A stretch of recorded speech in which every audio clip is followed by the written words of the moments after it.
విద్యార్థులకు talent test government స్కూల్స్లో నియోజకవర్గ పరిధిలో టాలెంట్ టెస్ట్ అనేది వాళ్ళ యొక్క ప్రతిభని వెలికి తీసి వాళ్ళ యొక్క టాలెంట్ని వాళ్ళ మేధాశక్తిని అసెస్ చేసే విధానంగా ఈరోజు యూటీఎఫ్ బృందం వాళ్ళు మన నియోజకవర్గంలో తీసుకున్నారంటే చాలా రోజుల నుంచి చాలా సంవత్సరాల నుంచి చేస్తున్నారు.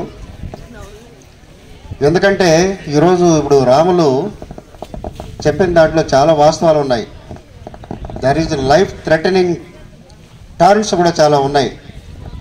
పిల్లలు వాళ్ళ యొక్క బిహేవియరు, వాళ్ళ యొక్క టాలెంట్, వాళ్ళు ఏ మార్గంలో నడవాలి, ఎంత నిజాయితీగా ఉండాలి అనేసి చాలా బాగా చెప్పారు. బట్ నేను కూడా కొన్ని చెప్పాలని వచ్చిన. ఎందుకంటే ఇది ఒక స్ఫూర్తి అందరికీ. టాలెంట్ అనేది నాకు కూడా టాలెంట్. రాములు ఒక సివిల్ సర్వీస్ గవర్నమెంట్లో చేరినాడంటే, నేను ఒక డాక్టర్గా చేరినానంటే, ఇక్కడ ఉండే మీ టీచర్స్ కూడా ఒక మేధావి వర్గము ఉన్నది కాబట్టి వాళ్ళంతా ఎలా పైకి వచ్చారు, ఎట్లా వచ్చారు, ఏ గ్రామంలో వచ్చారు, ఎలా కష్టపడి చదివి వచ్చారు అనేది ఒక స్ఫూర్తి మీకు. టాలెంట్ అనేది ఎవరు సొత్తు కాదు. మామూలుగా ఈరోజు నేను పేపర్లో ఈరోజు ఈనాడులోనే దేంట్లో చూసా, విద్యావనంలో కలుపు మొక్కలని చాలా బాగా రాశారు. అది విద్యావనంలో కలుపు మొక్కలని అట్లా టీచర్స్, ఇట్లా బాయ్స్, ఇట్లా గర్ల్స్, ఇట్లా పబ్లిక్ అందరినీ కలిపి రాశారు విద్యావనంలో కలుపు మొక్కలని. బట్ ఇలాంటివి ఉంటాయి జీవితంలో. దాంట్లో ముఖ్యంగా విద్యకు వచ్చి కులము, మతము, పేదరికము, ధనవంతుడు అట్లా భేదమే లేదు. అది తెలుసుకోవాలంటే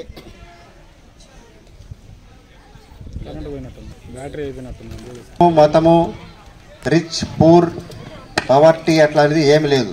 ఎంత పేదవాడైనా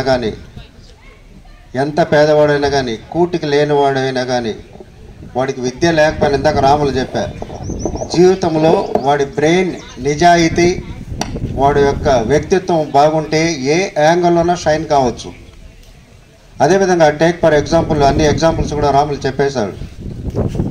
Ambedkar is Born in a small Dalit community.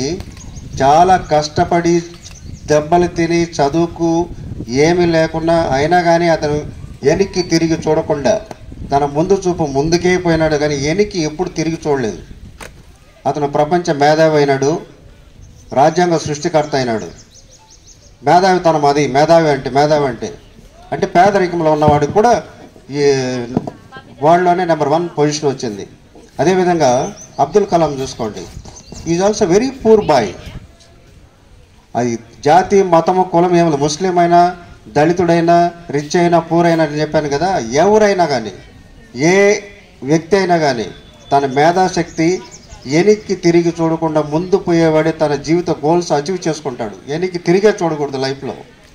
అలాంటి అబ్దుల్ కలాం కూడా చిన్న ఉద్యోగాలు కూడా చేసి పేపర్ బాయ్గా ఉండి, తర్వాత సైంటిస్ట్గా అయ్యి, మన ఇస్రోకి ఒకసారి చైర్మన్గా అయ్యి, తర్వాత భారతదేశంలోనే పెద్ద సైంటిస్ట్గా ఉండి ఆ పోఖ్రాన్ కానీ, అణు విద్యుత్తులో కానీ ఆయన మిజైల్ మ్యాన్ ఆఫ్ ఇండియా అనేవాళ్ళు. మిజైల్ మ్యాన్ ఆఫ్ ఇండియా అంటే మిజైల్స్ కనుక్కునేది.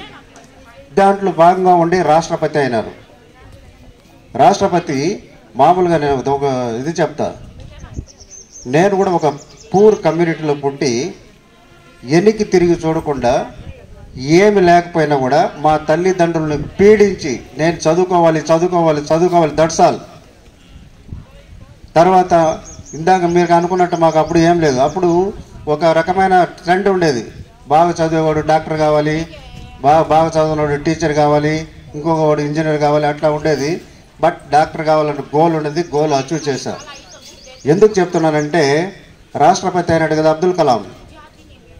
నేను యూపీఎస్సీ అంటే యూనియన్ పబ్లిక్ సర్వీస్ కమిషన్ రాస్తే డాక్టర్స్కి, దాంట్లో నాకు ఆర్డర్స్ ఎక్కడి నుంచి వచ్చిందంటే plus government of India, from president of India నుంచి ఆర్డర్స్ వస్తాయి యూపీఎస్ సెలెక్ట్ అయిన వాళ్ళకి. రాములు కూడా అట్లే వచ్చి ఉంటుంది. ఎందుకు ఏంటంటే ఎంత పెద్ద మేధావైనా, ఎంత చాతుర్యతం అయినా, ఎంత బాగా చదివిన గవర్నమెంట్ యొక్క orders under the president of India సైన్లో కానీ, under the governor of Andhra Pradesh సైన్లో కానీ గవర్నర్ దగ్గర నుంచే వస్తాయి. దాంట్లో కూడా ప్రెసిడెంట్ అనేవాళ్ళు రాజకీయ నాయకులు కూడా చాలా మేధాశక్తి ఉండేవాళ్ళు చాలామంది ఉన్నారు.